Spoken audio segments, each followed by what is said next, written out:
na peso mbote na kombo na Yesu Kristo. Tiki ete place ezwami yo Nzambe apambola yo. Ezali malamu komona su journée ya lelo.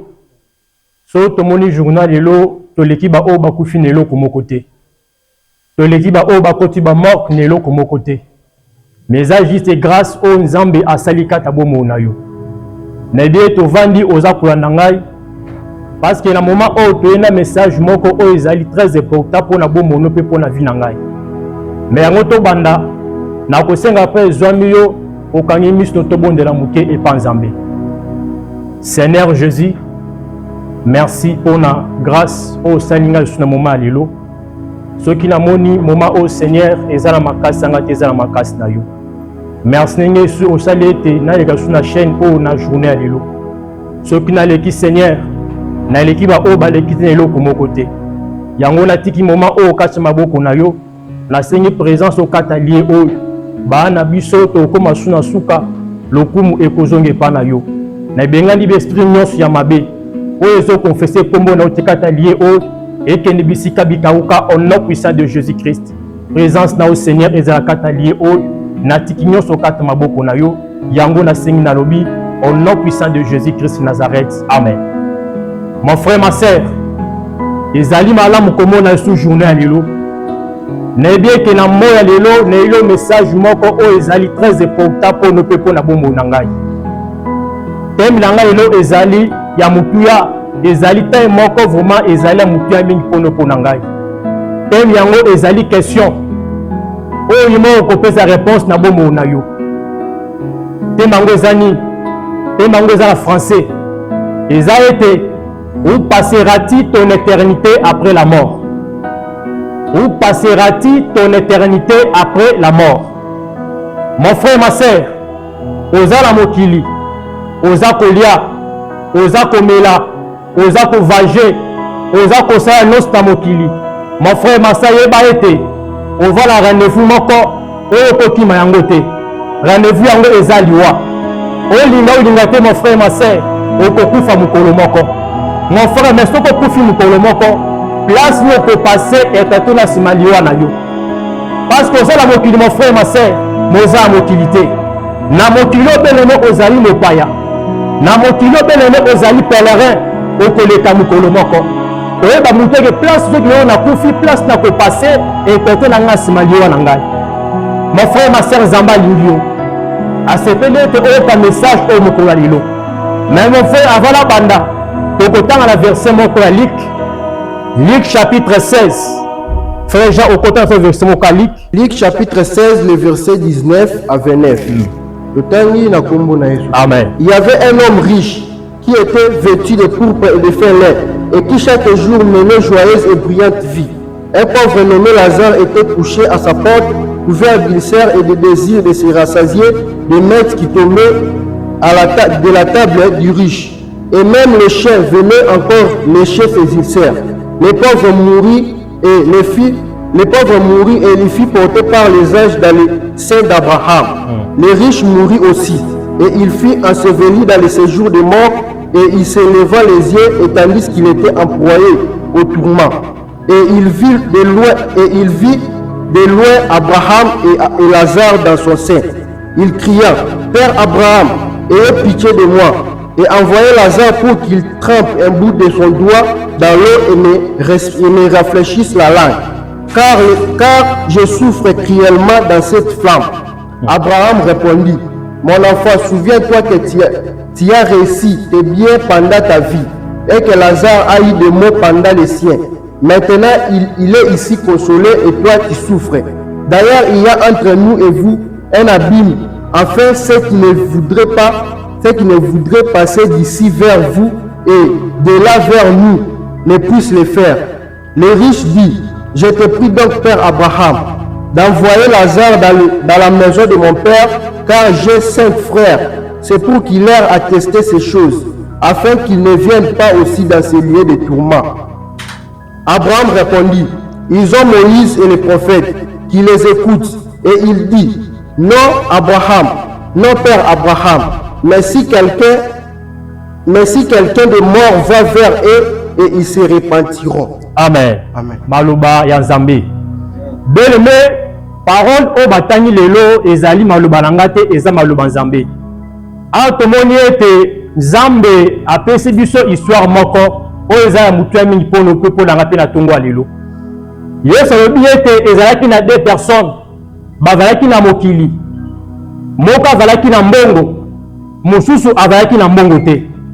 Alobi ete tangu moko akufi oyo azalaki na mbongo te, makobe alobi ete wana akendaki na kati ya séjour de mort na lieu de tourment, place moko ya pasi, place moko ya minyoko, place moko oyo abala komo la pasi mingi. Tanga beti misi likolo amoni Abraham na Lazare oyo pa azalaki na mokili lokola ye. Mais Lazare akendaki na place na Lazare na mokili akende koyebisa bandeko yanga 5 oyo natiki na mokili makambo nazomona awa pela bango pe baya place oyo nga nazali te. Bien-aimé mon frère ma sœur, oyo ezali soir moko nzambe apesi biso na tongo ya lelo oyo akokebisa nga na yo na mokili toza biso na mokili, mais mutu na mutu aza na place te oyo akokende kopase éternité na ye lokola mutu oyo pe azalaki awa na Bible. Mutu na mutu Lazare na homme riche bakendaki esika moko te na nsima liwa na bango. Mutu na mutu akendaki place na ye oyo akendaki kopase éternité na ye. Lazare akendaki na se na Abraham oyo ezali paradis ya Nzambe. Homme riche akendaki na kati ya tourment oyo ezali tobengaka enfer, na kati ya moto, na kati ya pasi. Nini esalaki ete homme riche akende na kati ya moto, na kati ya tourment? Parce que tango homme riche azalaki na mokili, homme riche azalaki na amour kasi na ye te. Homme riche abala kobanga Nzambe te. Homme riche abala kovivre na vie ya péché. Parce que mutu oyo azangi amour kasi na ye eza lisumu oyo azosala liboso ya Nzambe. Parce que kozanga bolingo kasi to bien-aimé ezali lisumu ozo péché, eza lisumu ozosala na miso ya Nzambe. Yango bien-aimé na tongo na ye koyebisa yo te luka place mi bien-aimé okolingo kopase éternité na yo olingo opase yango bien-aimé, olingo opase yango na kati ya enfer to na kati ya paradis ya Nzambe. Bien-aimé na tongo me ya mutuya nayebi yo 3 catégories ya personnes oyo nakoki ke oyo soki bakufi basali keba te bakende kopase éternité yango na kati ya moto ya liso, na kati ya tourment, place homme riche oyo akendaki. Bien-aimé nalingi bien-aimé otya matolo awa oyo nanga mpenza na bokebi nyonso. Nalobi ete homme riche akendaki na kati ya moto ya enfer, na kati ya moto na feu éternel, moto oyo ekufaka te, moto oyo ezalaka seko na seko, moto oyo ekufaka te. Parce que liye oyo homme riche akendaki ezali liye oyo Nzambe aprépare yango mpona kopinir mutu nyonso oyo azokiza na kati ya vie ya péché, mpona kopinir mutu nyonso oyo azokiza na kati ya masumu, mpona kopinir mutu nyonso oyo azosala makambo oyo Nzambe alingi te. Mon frère ma sœur eza lokolo mpe na tongo oza kolanda ngai, tala bombeli na yo, tala makambo osala na mokili. Mon frère ma sœur, est-ce que osalaka makambo Nzambe alingi? Est-ce que olivaka na kati ya vie ya péché? Est-ce que osalaka makambo belele Nzambe alingi? Parce que mutu oyo asalaka makambo Nzambe alingi te akomona Nzambe te. Na apesoka 3 catégories ya personnes oyo soki basali keba te na nsima liwa na bango bakende na kati ya vie éternelle, na kati ya moto. Première catégorie eza banani? Eza ba oyo nyonso bayebi Nzambe te. Mutu nyonso ayebi Nzambe te na bomoi na ye, mutu nyonso akoyaka na Nzambe te, mutu nyonso ayebi Nzambe te na vie na ye akomona Nzambe te. Frère, je potanela nga na mokanda ya 1 Thessaloniciens, 1 Thessaloniciens chapitre 1 verset 8 à 9. 2 Thessaloniciens chapitre 1 verset 8 à 9. Totangi na kombo na Yesu. Amen. Au milieu des flammes de feu, pour punir ceux qui ne connaissent pas Dieu. Sukawana. Makomo lobi ete na kati ya moto mpona kopinir ba oyo nyonso bayebi Nzambe te, mpona kopinir ba oyo nyonso bayebi Nzambe te. Mon frère ma sœur, Bible lobi ete soki oyebi Nzambe te na bomoi na yo, okoyaka na Nzambe te, oselaka ye te, olanda ye te, okomona Nzambe te, place oyo eza na kati ya vie éternelle. Mais Nzambe alingi okende kuna te, Nzambe alingi ose repentir, Nzambe alingi oyeba ye, Nzambe alingi okroire na ye, Nzambe alingi oyeba te ye nde azali mokeli na yo. Po ete awa na mokili tozala bato ebele na mokili, me bafamille ebele, bandako ebele bayebi Nzambe te. okomona moto azosambela me ayebi nzambe te. Mon frère et ma sœur, kopuyo koleki tongo mpo kabeleme eza koyeba nzambe te. Beleme kopuye tongo pourquoi chaque dimanche église eza koyeba nzambe te. Mon frère, ma sœur, oyo ayebi nzambe ta komona bokoza nzambe te, mais place eza la carte à vie éternelle. Beleme nani ayebi nzambe? Koyeba nzambe ezali koyeba parole de Dieu, ezali koyeba volonté ya nzambe, ezali koyeba oyo nzambe alingi na oyo nzambe alingi te. Mais yo tala mingi lelo na mokili moto asambelaka ne bien akendaki tongo pourquoi butu moi prière ye moko va déjà dire la prière tant fois ko prier mais ebi oyo nzambe alingi te na oyo nzambe alingaka ayebi yango te. Okovala awa oza komanga na tongo ya lelo mpe na moya lelo place bizwami yo. Est-ce que oyo makambo nzambe alingaka? Est-ce que oyo makambo nzambe alingaka te? Parce que ba oyo bayebi nzambe te akomona bokonza nzambe te place balongo eza na kati ya vie éternelle. Frère ndokotanga na mokanda ya Jean chapitre 17 verset 3. Jean chapitre 17 verset 3. Amen. Or, la vie éternelle, c'est ce qu'ils te connaissent, toi le seul vrai Dieu, et celui que tu as envoyé Jésus-Christ. Amen. Yesu va bien te papa, vie éternelle, ça peut na ba o ba yebi yo nzambe. Pena oyo tinaki Jésus-Christ. Vebi oyo komona bokonza nzambe, to akoza vie éternelle, to oyo ko échapper na mort enfer, eza oyo yebi nzambe. Eza oyo yebi Jésus-Christ. Nani azali nzambe, nani aza Jésus-Christ. Nzambe est le Dieu créateur, Jésus-Christ eza mwana na ye oyo atinaki na mokili. Mais qui est Dieu? Nzambe azali Jésus-Christ. Jésus azanani, Jésus azali nzambe. Soko tena mukanda Jean chapitre 14 verset 7 à 11. Kuna tokomona yete. Bapôtre, bazokotula Jésus Père, Jésus, la biso papa, oyo sambelaka chaque fois. Papa ngo azanani. Yesu alobi na bango ete. Bandaka na vela bilo awa, bote koyeba ngai te. Oyo amoni ngai amoni papa. Ngala papa tozali mutu moko. Oyo ayebi nzambe eza mutu a croire na Jésus-Christ. Pe mutu oyo ayebi maloba nzambe oyo eza kati na ye. Parce que makolo lobi ete au commencement était la parole. Et la parole était avec Dieu. Et la parole était Dieu. Na ebandeli ezalaki loba. Pe loba oyo ezalaki nzambe. Oyo ayebi nzambe ezali mutu oyo ayebi parole Dieu pe a croire na Jésus-Christ comme Seigneur sauveur pe comme nzambe na ye. Mutu ala yona ayebi nzambe wana. Mais pendant qu'on voit la mokili oboyaka Jésus, okoyaka na Jésus-Christ te. Opesa ye mukongo. Oboyaka maloba nzambe ndimelaka yango te. Bien-aimé, na lobi nzambe na bomo na ote. Mais la tongo nzambe alingo se repentir. Alingo tika vie wana. Alingo croire na Jésus comme Seigneur sauveur. Parce que dit de lobi na mokanda Jean 3,16 lobi te. Car Dieu a tant aimé le monde. Il a donné son fils unique, en fait quiconque croit lui ne périsse point mais qui ait la vie éternelle. Yesu aki na mokili pona kondimela ye akufote me aza bomo ya seko. Avali nzambe avec nzota de moto aye na mokili okufilanga na yo. Pona ya kondimela akufote me aza bomo ya seko. Mon frère, ma sœur, wana ezali première catégorie batu oyo soki basali ke bate ke pano c'est la bombe oyo oyebi nzambe te. Okoaka la Jésus-Christ était là où ils ont la carte à faire éternelle. Mais Zamba lingo qui ne kuna te. Zamba lingo se repentir. Zamba lingo croire na ye. Zamba lingo croire na Jésus comme Seigneur sauveur. Zamba lingo oyeba volonté na ye. Parce que oyebi Zamba za oyebi volonté en Zambé.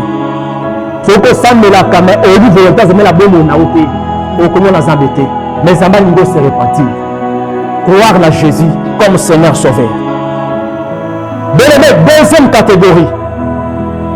Et pour ça que on se passe à l'idée battre que la carte en fer les abanani. Et ça va on non se bava koto sa évangile à Jésus-Christ était. Et ça mon non se on a tout ça ka évangile à Jésus-Christ était. Mouton faut qu'à se repentir était. A tout si mal banzambe était avec la carte à faire éternelle. Avec la fête éternelle. Frère, côté toujours, on a 2 Sociétés chapitre 1, verset 8 à 9.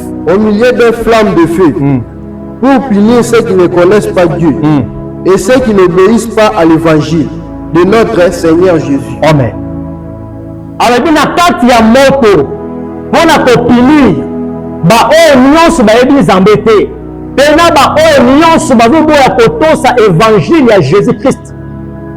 Évangile est ezani ezali parole na maloba na ye. Yango ezali évangile ya Jésus. Ceux qui n'a vu croire na Jésus comme Seigneur Sauveur. Nondime otosa ka maloba o ya lobate. Otosa ka bonne nouvelle te okomo na zambete.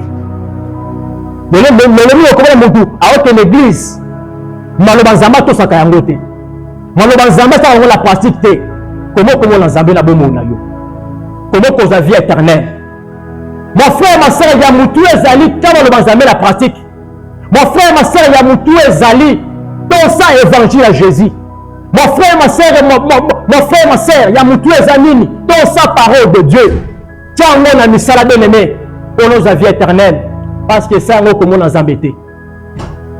Par exemple dans Hébreux chapitre 1, les versets 1 à 2. Hébreux chapitre 1. Hébreux chapitre 1. Oui. À Hébreux chapitre 1, les versets. Hébreux chapitre 1, verset 1 à 2. Hébreux chapitre 1, verset 1 à 2. On lit au nom de Jésus. Amen. Après avoir autrefois, à plusieurs reprises et de plusieurs manières, parlé à nos pères par les prophètes, Dieu, dans ces derniers temps, nous a parlé par le Fils qu'il a établi héritier de toutes choses. Amen. Soukawana. Bible bité na tango ya kala. Zambe aba konofela ba prophète na ye. Mais na dernier temps oyo, Zambe a lewiso et pas à moi na Jésus Christ. Yango ne évangile, yango ne ezali parole de Dieu. Oyo kotosa, oyo kolanda. Lelo ana mokili mingi d'après ça tout ça baloba nzambe et akotosa maloba ya batamukili. Ola to sa baloba nzambe mais avec tout ça o mutu avo bana mokili. Bible bi ko sala boete ya vobo yango. Bible bi sala boy amo ko sala yango. Ma to so mutazo loba. Mon frère ma sœur a connu solo komoko. Pasteur azan zambete. Bien-aimé apôtre azan zambete. Bien-aimé, prophète en sens embêté. Une église, la personne qui a tout sa parole, il y a comme tout ça, le pasteur, le prophète.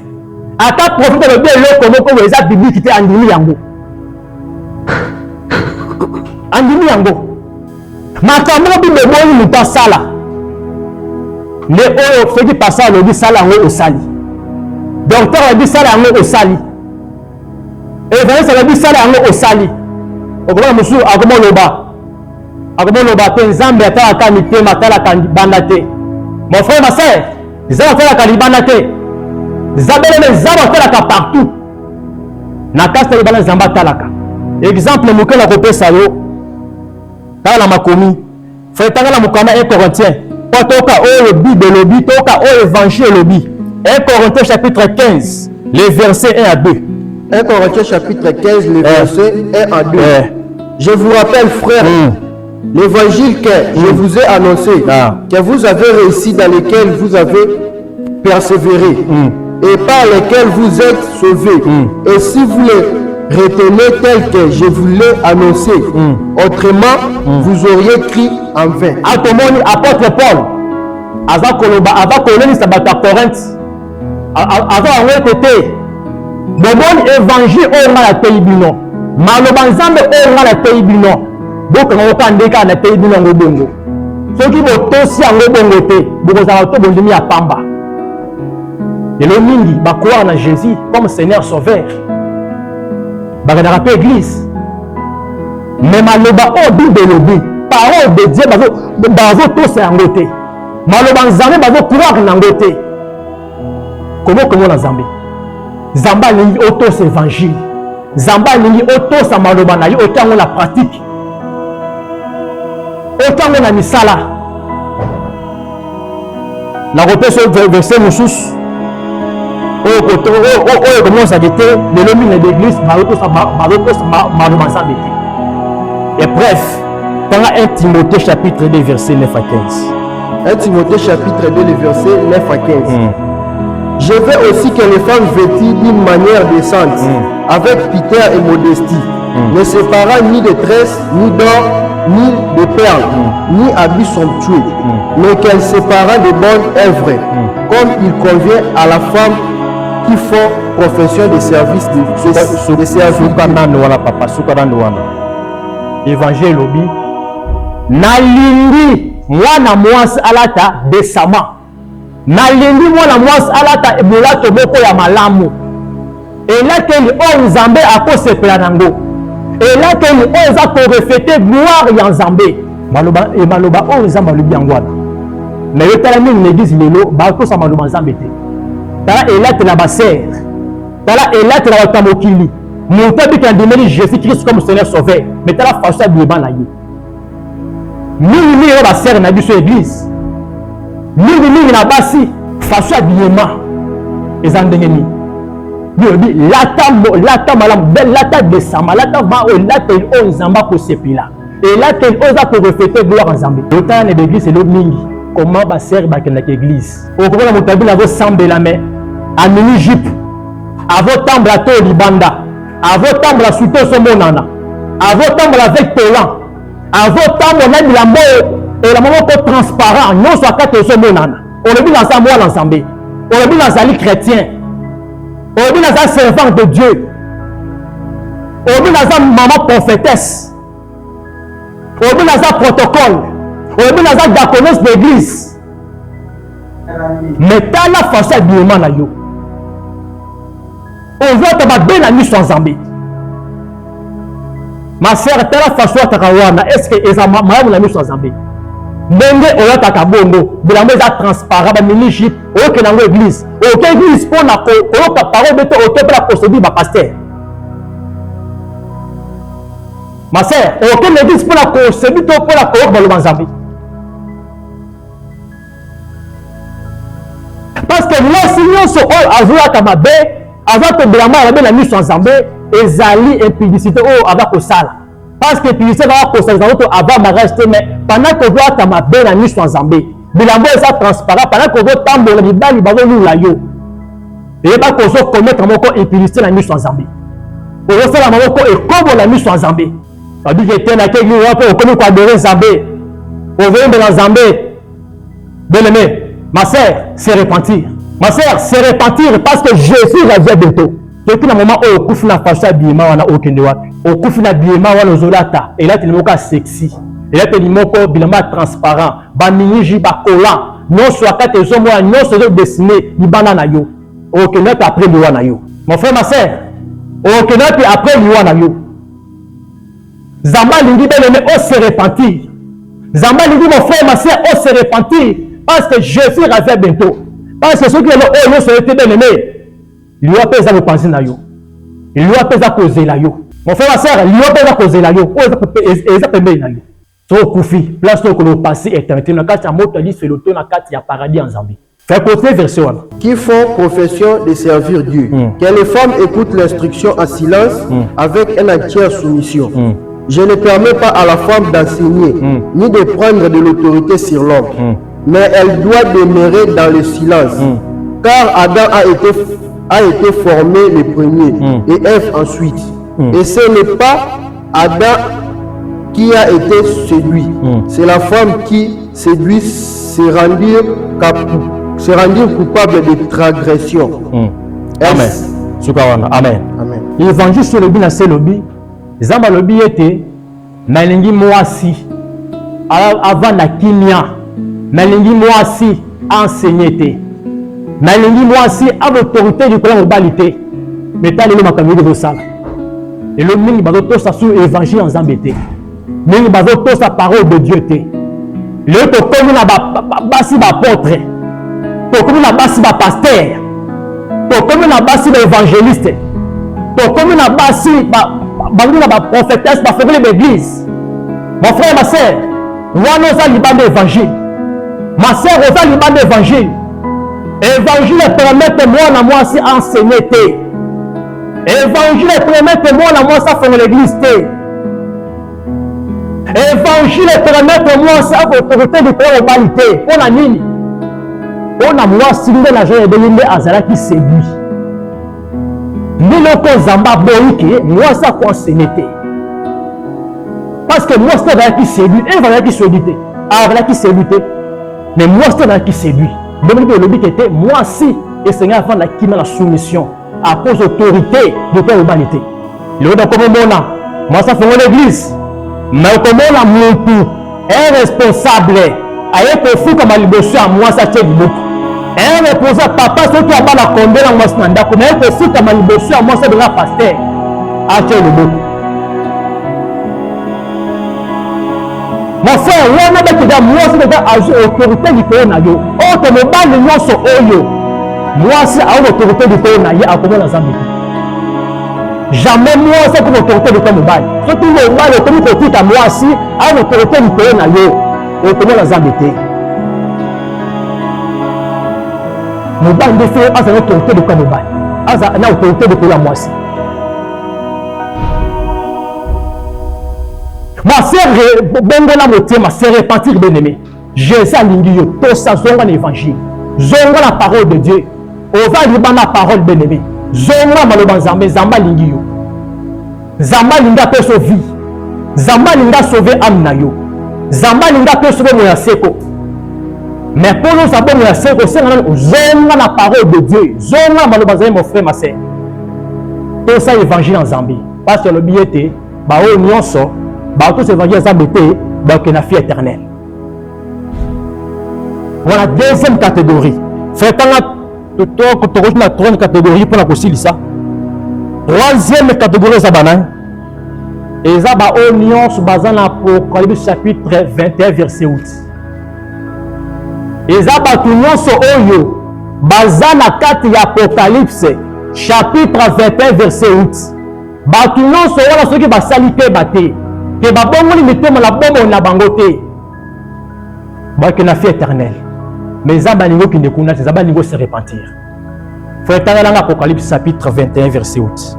Apocalypse chapitre 21 verset 8. Amen. Mais pour les lâches, les incrédules, les abominables, les meurtriers, les impudiques, les vachateurs, les idolâtres et tous les menteurs, leur part sera dans les tentes ardentes de feu et de soufre, ce qui est la seconde mort. Amen. Bambela, ok? Mais pour les lâches, Adi pona bateau nyos basa bateau ya bibanga banga. Yo banga côté maluba Nzambe. Au banga o qui était dans zela awa o sa l'évangélisation. Au banga to que ne quelque part o que ne coprocher parole. Au banga. Il veut dire que bateau nyos sur la place tabonge fait la carte à moto, ya vie éternelle. Continuez frère. Les incrédules. Ba incrédule. Moto andi makate. O ya ko la parole de Dieu te. On nyos bazote ya ye azobe mais si peut ndenge nazote ya ozo ananga be ozo dimate ozo croire nangote ozo incrédule ay batora la ba komona boko vazambe te place on na fi na moto on continue. Les abominables. Ba abominable yo zali mobile ko omi komisi PD ozali moi so omi komisi lesbienne donc ndenge za basala ko moi so omoni mabe ndenge za basala ko mobile omoni mabe bité nani komisa moi nani ko sa mobile. Mon frère, ma soeur, se repentir. Zala niyo ke nakata motaningo bongo la motema. Parce que Jésus revient bientôt. Yo que dans l'église, on peut faire un offrande ya mabe. Ou que dans l'église, on peut simbongo moko boye katana. Obi o tirana ke nabwa kana kitunga kuna. Eza abomination o sa la mission en Zambie. Faire continuer. Les meurtriers. Ba meurtrier bato ba maka bato ba bomi. Yo za musala tango nyonso o ke na kuboma bato tango nyonso. Bapeso mbongo qui na mission que le kuboma bato. Avec que bato là ba komo na Zambie te place donc na ka ke fait éternel. Donc tu continues faire. Les impudiques. Ba impudique. Ba on nyonso ba go 500 autres avant mariage. Tu es fiancé. Mais bon autres avant mariage aux impudiques. Zamba ningo se repentir. Au moment fiancé dans l'ail. Diable ça va actuer avant mariage. Bon ça est publicité. La Bible les bateaux va comment les embêter. Comment les embêter. Faire continuer.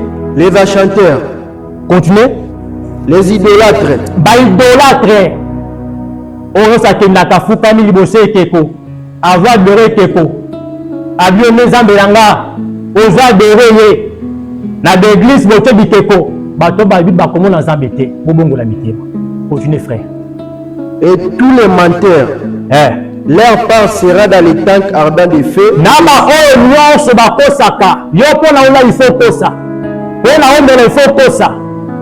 Pona ovanger il faut kosa. Pona ozamboro il faut kosa. Ayi batu wana bakomona zambete place na bango na kati ya moto.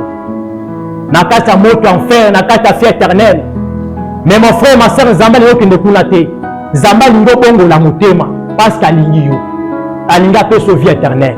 Ceux qui se posent 8 ans, aux 8 mots, il y a se repentir si ko bien-aimé, Zamba ko yamba kobo ya oti. Faitant mon kanamo ko yasuka Ézéchiel chapitre 33. Ézéchiel chapitre 33 verset 14 à 16. Ézéchiel chapitre 33 verset 14 à 16. Ézéchiel chapitre 33 le verset 14 à 16. À 16. Ézéchiel chapitre 33 le verset 14 à 16. Amen.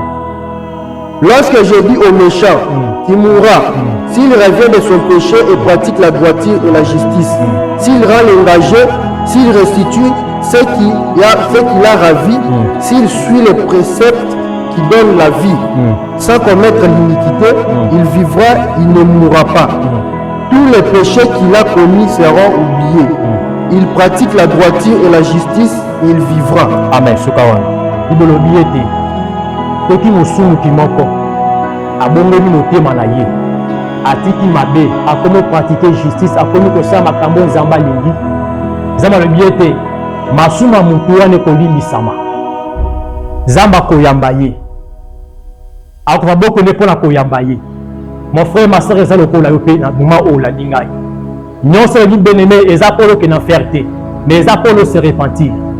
Les apôtres n'ont pas Jésus. Les apôtres croient na combat Jésus. Pour la Jésus, c'est le mabi qui s'aka. Jésus dans le chemin, la vérité, la vie. Ce qu'on croit les bien-aimés, donc aux vie éternelle. Zama lingo bongo la motema. Et bah te bien-aimé, liweza pembe na yo. Bien-aimé, liweza pembe na yo. Sala keba bongo la motema na yo, parce que Zambé alingi yo. Zambé apambolo place oyo ezwami yo. Ngai kombo la ngai ezali évangéliste Mardoché Tumani. Toza bato ya groupe de prière d'intercession et d'évangélisation mondiale. O ezali moi message mukie o Zambé a fait 4 ko peso na mo ya lelo liboso ya télévision oyo. Tike te Zambé apambola yo. Yo la libiso bisiko zwami on va la posa au croire na Jésus. On va la posa au pas Jésus. Dans la place de Jean-Mio, au kanimisu na yo. To ça le sambo oyo. Na si on ko répéter o ngana koloba. Au kanimisu no to bondeli. On le dit tolo Yesu. Na tongo ya lelo. Na yoki maloba na yo. Na ndimi yango. Tolo Yesu. Na sengoli bisanga. Na nyonso o na salaki. Oyo sepelaki nango te. Na tongo ya lelo, na croire na kombo na yo comme Seigneur Sauveur. Kota kata mutema na ngai. Pesanga bomo ya sika. Vanda kasi na ngai. Tamba ngai. Lokumu ekozonge pa na yo. Amen. Beleme Zambe azali malamu suna tongo ya lelo, Zambe apambola yo. Na linka na peso message moko. Tous un groupe de prière, d'intercession et d'évangélisation mondiale. Tous un bateau Zambé faisait une mission, il y a aucun partout pour évangéliser pour ça la Moussa en Zambé. Bisso numéro la Bisso Zali 082 12 59 744 082 12 59 744 au vu du sous orange 089 10 47 145 089 10 47 145 Oyaza pembe nangai kombo na ye frère Jean mais faut qu'on la posa ya couper ya kostubiso ta na ba muwaye na yo pato ke ndaka pona ko kineza mbongo Patoza moyen de transport mais sans carburant au point de partout pour évangéliser. Il y a Vodacom M-Pesa. Si tu es Nzambe apambola yo, Nzambe azali malam. Ciao.